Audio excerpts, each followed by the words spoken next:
Hello, I'm Lewis Vaughan-Jones. Welcome to the programme. We start with some developing news from the Middle East. Reports from Syria say a suspected Israeli airstrike has hit a residential building in the capital, Damascus. Take a look at these pictures here. According to Iranian media, at least two high-ranking military advisors from Iran's Revolutionary Guards were among those killed. The building was reportedly used by Iranian advisors to the Syrian government, who have played a key role in keeping President Assad in power during the civil war in Syria. Well, here's our Middle East analyst, Sebastian Usher. Pictures show a really large plume of smoke. The blast was heard across much of Damascus. This is a very upmarket residential district, Mazeh, to the west of Damascus. There are embassies there, missions there, the UN has an office there, lots of restaurants. So this is very much the residential heart of Damascus. As far as figures and who was killed, there's different reports coming. Iranian media started to report that two senior Revolutionary Guards members were killed, potentially their head of intelligence for the arm of the Revolutionary Guards, which essentially works outside Iran, which has played a key role in Syria, in Yemen, in other conflicts. So if that were the case, I mean, obviously this would be a major strike. All the indications are, and this is the way it's being reported by the Syrian state media, but it's most likely to be in Israel.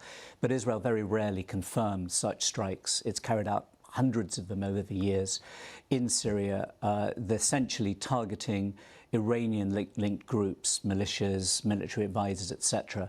I mean, Iran, as you were saying in the introduction, has played really a very, very important role in keeping President Assad going, both in terms of financial aid, military aid, and very much the advisory role that Iranian military figures have played. And the reports we're hearing is that this building, which we're told has essentially collapsed, although I haven't seen pictures of that so far, was a place where these Iranian advisors were based and then a meeting was being held at the time that the strike took place. And as you said there, we don't know who's behind these strikes, if they are airstrikes, as is believed. We know the Syrian state media accusing the Israelis, but we don't have any independent confirmation of that. If that line from the state media turns out to be true, what's the kind of reasoning? Why would these strikes be carried out in the first place?